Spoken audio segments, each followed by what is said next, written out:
Back when I was a young nurse working on the med-surg floor, I remember running myself ragged, hanging piggyback after piggyback of intravenous potassium for a patient whose levels they just would not budge.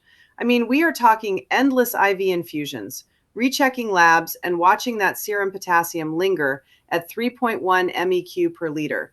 I was completely baffled. It was not until the charge nurse pulled me aside and said, "Heather, did you check their magnesium?" Sure enough, the magnesium was sitting down at 1.1 MEq per liter. And that was my hard light bulb moment.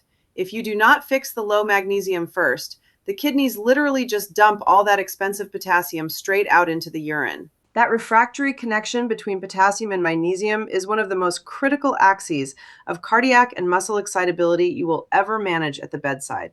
Take potassium first.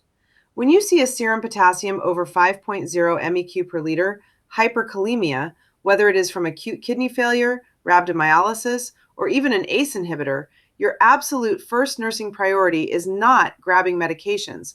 It is placing that patient on a continuous cardiac monitor immediately. You need to be looking for those classic ECG warning signs: tall peaked T waves, prolonged PR intervals, and widened QRS complexes. If you miss those cues, that heart rhythm can rapidly degrade into lethal ventricular fibrillation. And clinically, while the heart is slowing down, the gut is doing the exact opposite. You will hear hyperactive bowel sounds, and the patient will complain of severe abdominal cramping. Now flip the coin to hypocalcemia, where serum potassium drops below 3.5 MEq per liter. This usually happens from heavy gastrointestinal losses, think severe vomiting or continuous nasogastric suctioning, or aggressive loop diuretics like furosemide. On the ECG, you are watching for flattened T waves and those telltale prominent U waves.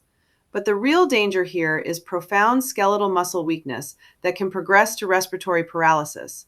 And unlike hyperkalemia, the gut here goes completely silent, hypoactive bowel sounds leading right into paralytic ileus. And please, remember this cardinal safety rule that I drill into all my nursing students. IV potassium is never, under any circumstances, given IV push. It must always be diluted and given on an infusion pump, usually capped at 10 to 20 MEq per hour maximum. And that brings us right back to magnesium. When magnesium drops below 1.3 MEq per liter, often due to chronic alcoholism, severe malnutrition, or proton pump inhibitor use, the nervous system becomes wildly hyperexcitable. You will see hyperreflexia, muscle twitching, and on the monitor, a terrifying lethal rhythm called torsade de pointe. On the other end, hypermagnesemia, levels above 2.1 MEq per liter, usually caused by overusing magnesium-containing antacids or laxatives in clients with renal failure, acts like a heavy blanket on the entire system. Deep tendon reflexes disappear, heart rate drops into severe bradycardia, and if it becomes severe, we have to administer IV calcium gluconate to immediately reverse that cardiac depression. Speaking of calcium, let us pivot to calcium imbalances, because calcium is all about membrane stability and neuromuscular control. Normal serum calcium sits between 9.0 and 10.5 milligrams per deciliter. When it drops below 9.0, hypocalcemia, it is often a post-operative emergency. Think about a client fresh out of a total thyroidectomy where the surgeon accidentally removed or damaged those tiny parathyroid glands, or a client with acute severe pancreatitis. When calcium drops fast, the nerves start firing uncontrollably. The biggest threat with acute hypocalcemia is laryngeal stridor and laryngospasm. The airway can literally close off in seconds. That is why if I am caring for a post-thyroidectomy patient, I always make sure there is a tracheostomy kit and emergency suction right at the bedside, along with IV calcium gluconate ready to infuse slowly. On the ECG, you will see a prolonged QT interval, putting the client at huge risk for dysrhythmias. Now, how do we assess for latent tetany before the airway is compromised? We look for two classic bedside clinical pearls, Shavastic sign and Trousseau sign. To test for Shavastic sign, you simply tap the facial nerve just anterior to the earlobe. A positive sign is an involuntary twitching of the facial muscles on that side. For Trousseau sign, you inflate a blood pressure cuff on the client's upper arm to a pressure greater than their systolic blood pressure and hold it there for 3 minutes.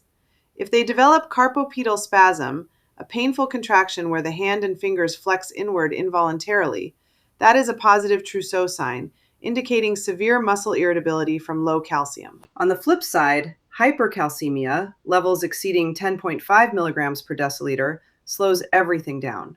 We see this with hyperparathyroidism, bone metastases that leach calcium into the blood, or prolonged immobility. In clinic, we describe this as groans, stones, and bones. Decreased nerve excitability leads to profound confusion, lethargy, constipation, and shortened QT intervals on the monitor. The excess calcium dropping into the kidneys causes severe flank pain from calcium nephrolithiasis, or kidney stones, along with polyuria. And because calcium is being pulled out of the skeletal structure, these clients are at extreme risk for pathological fractures from simple, everyday movements. So, what is our priority nursing action in a hypercalcemic crisis? It is rapid volume expansion. We immediately start hanging 0.9% normal saline at high rates to rehydrate the client, dilute the serum calcium, and flush it rapidly through the kidneys to prevent renal failure. Once hydration is underway, we administer calcitonin or bisphosphonates to physically drive that excess calcium back out of the bloodstream and directly into the bone matrix where it belongs. Understanding these electrolyte pumps and how they interact is not just for passing exams, it is what keeps your patients safe at the bedside every single day. Keep looking at the whole clinical picture, keep checking those paired labs, and I will catch you next time.